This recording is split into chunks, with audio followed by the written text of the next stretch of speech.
Друзья, у меня в руках карты. Это, безусловно, значит, что мы собрались погадать. Погадать на этот новый наступающий месяц, март 2023 года. Хочу предложить вам нечто необычное или нечто новое. Попробуйте заранее, до просмотра гадания, до просмотра видео, задать ваши вопросы картам и высшим силам. Вопросы о том, что больше всего беспокоит вас в вашей жизни на текущий момент. Сколько вопросов задать? Я думаю, 12. Ни много и ни мало. По числу карт в гадании. Наше гадание состоит из 12 карт, потому что в гороскопе 12 домов. Не тратьте слишком много времени. Процесс задавания вопросов картам должен быть скорее легким, веселым и совершенно интуитивным.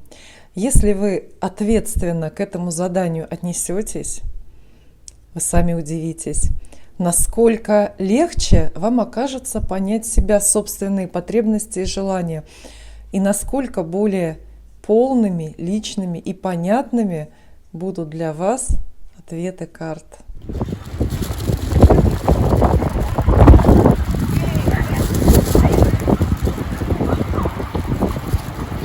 Это гадание для близнецов на март 2023 года. Я надеюсь, что вы меня послушали и задали таким картам свои собственные вопросы, делая таким образом это гадание более частным, приватным, более личным, говорящим и полезным для себя. Времени это занимает немного, но 12 вопросов найдется у каждого, 12 вопросов в месяц. Гадание называется 12 домов или 12 домов гороскопа. Я выкладываю центральную карту, пока мы ее не трогаем, она как будто бы для меня, я ее вижу, учитывая в раскладе. Если вы новый зритель и не слышали такого выражения 12 домов гороскопа, пожалуйста, не пугайтесь. Я все расскажу простым человеческим языком про вашу жизнь, про ваши приключения, вообще про содержание предстоящего месяца для вас. Я вижу, уже достаточно хорошие карты достаются близнецам. Ну что ж, это справедливо. Хорошим людям должны выпадать хорошие карты. И мы начинаем. Первый дом, вот это вот вы сами. Карта нехватки вам выпадает, здесь пятерка пентаклей. Нехватка чего, встает вопрос. Ну, первый это дом личности. Какая-то личность, какой-то личностный дефицит. Вам придется столкнуться с личностным дефицитом. И здесь, как вы понимаете, ассортимент широкий, только успевайте выбирать. Дефицит времени, распространенная проблема, правда, да? Дефицит сил для кого-то. Это может быть дефицит здоровья, не болезни как таковой, а именно вот какое-то физическое истощение, что с учетом сезона очень объяснимо. Для кого-то это недостаток денег, недостаточно денег для того, чтобы вот реализовать себя, раскрыть себя, ну, реализовать себя хотя бы внешне. То есть остро чувствуете, что вам не хватает денег на смену имиджа, переодеться в весенний гардероб какой-то. Первый дом – это ваше эго в целом. И карта здесь описывает ваши силы. Силы истощены, энергии не хватает. Ваш внешний вид хороший, нормальный, но чего-то тоже не хватает. Ну, скажем, пальто с сапогами есть, а на сумку вот сумки пока не хватает, да, то есть недополнено что-то, какая-то некомплектность. Вот пятерка пентаклей описывает какую-то некомплектность жизненную, впрочем, не самую болезненную и очень разрешимую, очень. Это еще и первый дом ваши амбиции, тут как будто бы тоже уверенности, например, в себе не хватает, чтобы замахнуться на что-то такое серьезное, амбициозное. Ну и вообще самореализация в обществе. Сама по себе достаточно неплохая карта. Она, кстати, вот для денег проблематичная, а вот для любви хорошая. Но мы пока про любовь не говорим. В целом, что она советует, эта карта, близнецам? Искать сокровища. Продолжайте искать сокровища. Если чувствуете, что вам сейчас, вот вы не дотягиваете, например, до того, чтобы стать лучшей версией себя по внешнему виду, по здоровью, по самореализации. Продолжайте искать сокровища, оно где-то рядом, и обязательно все сложится скоро. Но в целом без перемен. Карта – это перемены, не обещает, более того, это немножко статика, даже возврат в прошлое. Даже вот если какие-то формальные, очень простые примеры брать, да, по пятерке пентаклей вы можете долго-долго думать, как же вам постричься, да? Решили поменять имидж. Ну, и в итоге постриглись так же, как было. Карта немножко такая возвратная, понимаете? Вы приходите к какому-то прежнему своему виду, восстанавливаетесь, да? Восстанавливаете цвет волос, например, и так далее. Это очень просто, я все привожу примеры. Далее второй дом желаний и материальных благ. Вообще сюда входит вся ваша ценностная система, но в таких гаданиях, вот общих, конечно, мы все приводим к какому-то очень популярному знаменателю. О простых вещах говорим. Поэтому второй дом – это просто ваши деньги, даже зарплата, вот ваши доходы, ну и расходы повседневные. Карта влюбленной выпадает. Крупная, хорошая карта, старший аркан, денег будет достаточно очень даже. Почему? А потому что вам придется в плане денег много выбирать. А когда денег нет, то вы не выбираете, понятно. А раз выбираете, значит есть на что потратить, какие расходы продолжаются у вас, а какие вы прекращаете. Карта влюбленной говорит в целом вот про деньги, о достатке, даже изобилии. Карта всегда, ее второе имя, она всегда описывает пару, второе имя пара. То есть второй источник дохода, например, может появиться как бы вторая работа или подработка, деньги в каком-то таком другом виде. В общем, вы будете очень воодушевлены тем, что происходит с вашими финансами. Вас ждут хорошие новости, но карта ответственна. Говорит, что придется много серьезных взрослых решений, связанных с деньгами, вам принимать. Далее. Неожиданно третий дом выдает проблему, восьмерка кубков, прощание с обреченными планами. Но это по традиции дом друзей, дом близкого окружения, вообще все ваши контакты, вот такие вот близкие, недалекие поездки, автотранспорт, какие-то ваши коммерческие дела и делишки, предпринимательство, торговля. Вот это все третий дом. Он такой повседневный, бытовой. И видите, у вас какой-то план не состоится. То есть придется отказаться от... И дальше выбираете от поездки, от продажи чего-то или покупки чего-то. Отказаться от, ну, так громко скажу, от дружбы с кем-то или от поддержания каких-то контактов. Карта жизненной катастрофы вам не обещает, но она очень-очень болезненно и плохо проигрывается по эмоциям. Очень плохо. Знаете, вот тот случай, когда несопоставимы масштабы самой потери с масштабами ваших слез, с разливом и морем ваших слез, когда вы эту потерю оплакиваете. Вот план, ну, я не знаю, какая-то поездка сорвалась там, не знаю, на уикенд в какой-то подмосковный санаторий. Вроде бы мелочь, но это очень-очень большое разочарование у вас вызывает. Что советует, опять же, восьмерка кубков. Легче все отпускать. Что не сбудется, позабудется. Помните слова из этой известной песни. Что не сбудется, обязательно позабудется. Так уж у нас душа устроена. Не плачьте, все, что не получилось, к лучшему. Дом, недвижимость, предки, квартира, родовая карма, вот это все четвертый дом. И здесь у вас, ого, деньги, рыцарь пентаклей. Хорошая, надежная, спокойная карта. Не обещает смену дома, скорее обещает какие-то перемены в доме или в семье. Перемены в основном финансового толка, финансовые, денежные именно перемены. Поступление, опять же, новых денег, покупка, рыцарь пентаклей – это часто покупка сравнительно дорогой вещи для дома. Ну, знаете, там смена кухонного гарнитура или покупка антикварного канделябра. Это все считается. Особые проблемы, особенно эмоциональные или конфликты дома вас беспокоить не будут. И карта советует именно так к домашним делам и подходить. Если какие-то у вас есть трудности с недвижимостью, с родственниками, с домом, вы знаете, что делать. Родственникам покупайте подарки, а недвижимость, ну что, реставрируйте. Да, то есть сравнительно малыми, легкими затратами и деньгами можно поправить любые жилищные и домашние дела близнецам. Далее любовь плавно и вовремя мы переключаемся на любовь в преддверии весны, на март уже мы гадаем. Тема, наверное, многих волнует, суд вам выпадает на тему любви, то есть это неожиданное известие.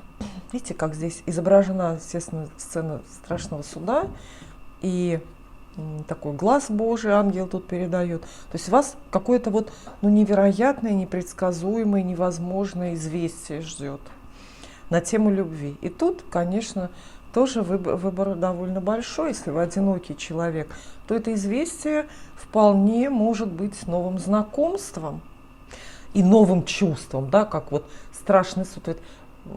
Если проводить такую аллегорию популярную, то приход влюбленности или даже любви настоящей, такой вот серьезной, глубокой, ответственной, взрослой любви, это же, в общем, для любого человека как сцена страшного суда, потому что ты перерождаешься в этот момент. Ну, кто плавал, знает. То есть приход очень большого чувства. Карта тоже вам описывает. Если вы уже в паре в отношениях, то вы просто можете услышать какую-то необычную, максимально неожиданную новость с этим связанную. Хорошая это новость или плохая. Все тут зависит от ситуации, хотя та же самая карта суд просит вас воздерживаться от оценочных суждений. Может быть, это как раз то время, когда вы не должны мерить все так просто. Ах, плохая эта новость или эта новость хорошая. Она просто есть. То, что вам сообщают высшие силы сейчас, это, в любом случае хорошо, потому что так Вселенная для вас задумала. А как это уже с вашими планами совпадает или не совпадает, это ваши личные трудности. То есть вот такая большая новость. Конечно, и по-плохому карта иногда проигрывается. То есть это как гром среди ясного неба можете узнать про измену, например. Конечно, запросто. Для кого-то это может быть и расставание тоже такое же внезапное, и развод. Что-то еще. Но опять же я вас прошу воздерживаться от оценочных суждений. Не будем с такими картами, нельзя делить мир на черное и белое, плохо или хорошо. Суд вас удивит, то есть вас ждет удивление. Кстати, если вас не интересует личная жизнь, любовная, то я вам дополню. 5-й дом – это просто в целом дом удовольствия. Сюда входит любовь романтическая, дети, то есть материнство, счастье от материнства. Что еще? Творчество обязательно, счастье от творчества. Не муки, муки это в 12-м доме, а счастье от творчества. А также ваш отдых во всех видах. Внезапный отдых, известие, что вдруг вам одобрили отпуск, и вы уноситесь на далекий тропический остров. 5-й дом, 5-й, удовольствие. Или какое-то известие, связанное с ребенком. Хорошее, да, что он куда-то там поступил у вас, что-то заработал или жениться решил. Ту-ту-тфу. В общем, радостное известие получите. Радостное известие. Вот так. Далее работа. Про работу нам расскажет, это 9-ка, кажется, да, 9-ка мечей. 9-ка мечей, карта истерика она называется, напрасный страх. В общем, что-то вас на тему работы, бизнеса, профессии будет пугать достаточно сильно, лишит даже сна. Это может быть связано и с поисками новой работы. Если вы ищете новую работу, то переживаний море на эту тему. Примут, не примут, пойти на собеседование или не пойти. На текущей работе тоже пугающие слухи могут быть, например, что закроют или сократят, уволят или переведут в какой-то другой недостойный отдел, на другой этаж. В общем, карта появляется только, чтобы вам рассказать, что эти страхи абсолютно напрасны. Она призывает к смелости. Говорит она про то, что у страха глаза велики, и страшно за новую должность браться, и страшно на новую работу ходить, и страшно с чужими дяденьками в чужом офисе разговаривать. Но все это страхи очень надуманные, пустые. То есть по факту она, знаете, вот сама по себе эта карта в теме работы для близнецов ничего не меняет. Ничего не меняет. То есть карта описывает только эмоции. Испугаться успеете, а по факту что там поменяется, что будет другим, хорошо это или плохо, мы это ничего не знаем, но и вам не скажем. Далее, партнерский дом. И вот это сюда попадает партнерство. Причем, знаете, любые. Ну, чаще это брак, например, потому что это 7-й дом, дом счастливого брака тоже. И это в целом взаимоотношения с обществом, с другими людьми. Но такие, знаете, не дружеские отношения, а именно партнерские, когда вам приходится полагаться на другого человека. Если вы, например, как американский полицейский, работаете с кем-то, с каким-то напарником. Если у вас есть такой вопрос про партнерские отношения, ну, например, про брак, то 6 жезлов говорит вам, что вы победите. Вот весь ответ. Вы победите. По сути, любой вопрос человеческий к картам можно свести к такому знаменателю. Да? Будет ли моя победа или ее одержит кто-то другой. Вот карта вас успокаивает, вы победите. Может быть, вы победите какую-то конкурентную борьбу за сердце любимого человека. Да? Партнерство, партнерство. Может быть, вам просто удастся вдруг привлечь внимание какого-то интересного субъекта и ну, вот ваши ощущения, знаете, такие победные, победительные, или правильнее, как чаще говорят, трофейные. То есть какой-то партнер или какие-то блага от партнерства вам достается как победный кубок, как трофей. Это же карта описывает вам партнера или набор, кстати, несколько. Здесь же нет фигурной карты. Партнера, которым вы очень гордитесь. Ну, все же, наверное, мечтают в друзьях, в приятелях иметь людей, которых, ну, как бы не стыдно показать, да, другим людям. Вот о чем-то речь идет таком. То есть, знаете, немножко хвастовства, немножко гордости, самолюбия, даже какого-то бахвальства тут есть. Вот именно в партнерских отношениях. Ну, в общем, карта это очень хорошая, конечно же. Далее, кризисы, самый кризисный, самый по сути болезненный, опасный из домов – это 8-й дом трансформации, кризисов, смерти, рисков. Ну, вообще дом чужих денег, займы, кредиты, инвестиции тоже почему-то сюда попадает. Карта мир. О каком-то завершении. Вас сообщает о каком-то завершении. То есть это не кризис. Кризис, кстати, карта мир полностью исключает, потому что в самом слове кризис есть что-то противоестественное, срочное и болезненное. А вот эта карта, это как раз про естественный конец. Вот знаете, например, что такое, вот для примера вам скажу, что такое карта мир в 8-м доме? Это конец ипотеки. Когда вы 20 лет платите ипотеку, да? И вот наступает неизбежно тот месяц, когда вы последний вносите платеж. И к вам в этот месяц приходит карта мир. То есть это очень естественное завершение долгой истории, очень своевременно, понимаете, по графику, вот вносите вы что-то. Это и долг, который вам вернули в срок, например. Это и судебный спор, судебный процесс какой-то, который вы выигрываете в отношении денег, но выигрываете естественно, то есть так, как вы и ждали, потому что иначе это быть не могло. Карта в целом описывает очень благоприятное течение, развитие и особенно завершение каких-то ситуаций, вот, связанных с большими деньгами. Например, у вас может закончиться долгая тяжба, связанная с наследством, или просто иногда сложное оформление наследного дела тоже может вот так вот завершиться. Поэтому, но карта все равно крупная, и она никогда вас в стороне от этих дел не оставит. Поэтому все-таки концентрироваться придется на чужих деньгах, на переменах в собственной жизни, но в то же время месяц принесет успокоение и определенную гармонию вот в эту область, именно в эту область, какую-то для вас. Далее карта Солнца в 9-м доме советует вам пойти учиться, если вы не собирались даже, или поехать куда-то, где тепло, жарко и круглосуточно светит солнце. Нет таких мест, где круглосуточно, круглогодично. 9-й дом, дальние дороги, учеба, а также наставники, религия, знания, опыт, заграница. Солнце, солнечное, жаркое за границей. Карта обещает вам, например, поездку в теплое какое-то место.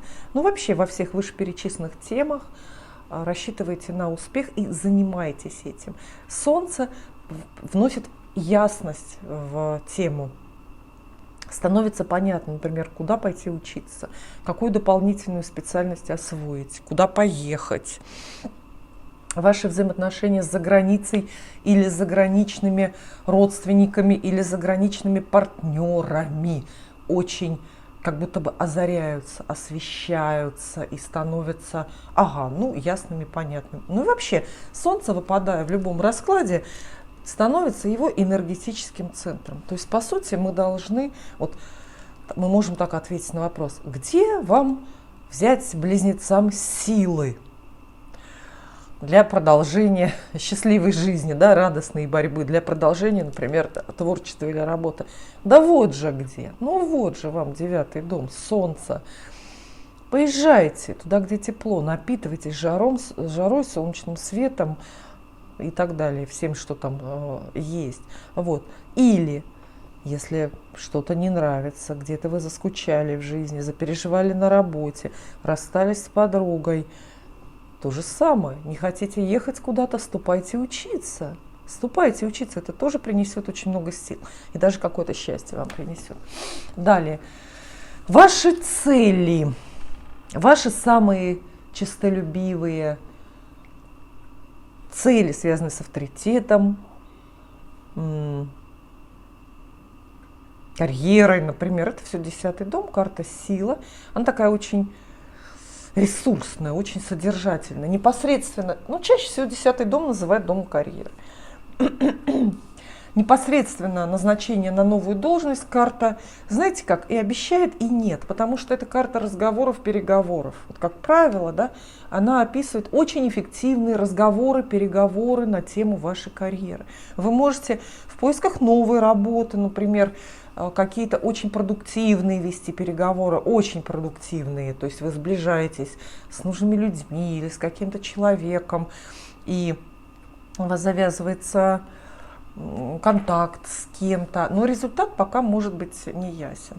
И точно так же сила обещает в карьерных вопросах, например, поддержку начальства, но тоже пока на уровне поддержки, на уровне разговоров, переговоров. То есть у вас есть шанс покровительство какое-то обрести, какое-то средство для продвижения карьеры. Но вот итога формального, новую должность я все-таки близнецам пообещать не могу. Понятно, что эта тема будет вас очень интересовать, и вы какой-то определенный переговорщический, не знаю, успех будете иметь. Если вам кого-то нужно склонить к своим целям, уговорить кого-то помочь, чаще это начальство, да, то карта очень дипломатичная и хитрая. Советует проявлять какую-то мягкую силу, может быть, даже ненавязчиво, но продавливать свои интересы карьерные. В общем, карта успешная. Это же я как-то придираюсь. Новые знакомства. Вас ждут серьезные новые знакомства в этом месяце. Настолько серьезные, что хотя бы часть из них вам придется оформить юридически. Карта справедливости вам выпадает. В 11-м доме это контракты. Контракты.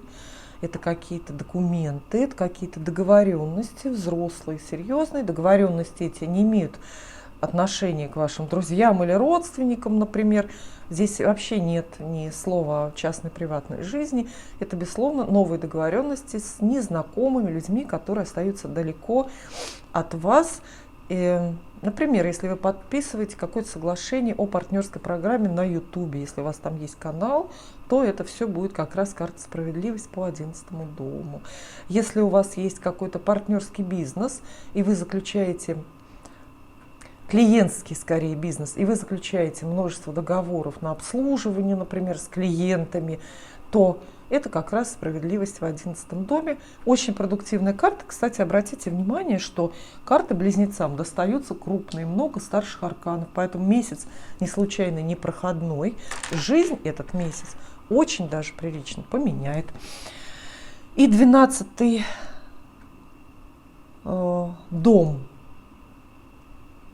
ваше подсознание, то, что внутри находится, ваши надежды и страхи, ваши сны и претензии к себе, колесо фортуны, неожиданно, да, то есть эта карта, ну, меньше всего описывает внутреннее состояние человека, но если мы попробуем, то колесо фортуны — это, конечно, ощущение абсолютной фатальности, фатума, то есть предстоит вам, ну, вдруг побыть фаталистами в этом месяце, понадеяться на судьбу, как вы прежде не надеялись. А вообще внутри это состояние вашего альтер-эго, колесо фортуны, захватывающий дух победы, удачи, авантюризма. Знаете, вот когда такое чувство, когда вот ветер в лицо и несет тебя куда-то, вот это колесико фортуны, и дух, именно дыхание перехватывает именно от скорости перемен и от неизвестности. И непонятно, куда несет и чем это все закончится. Поэтому это такая будоражащая, радостная карта, безусловно. На этом мы исчерпываем расклад.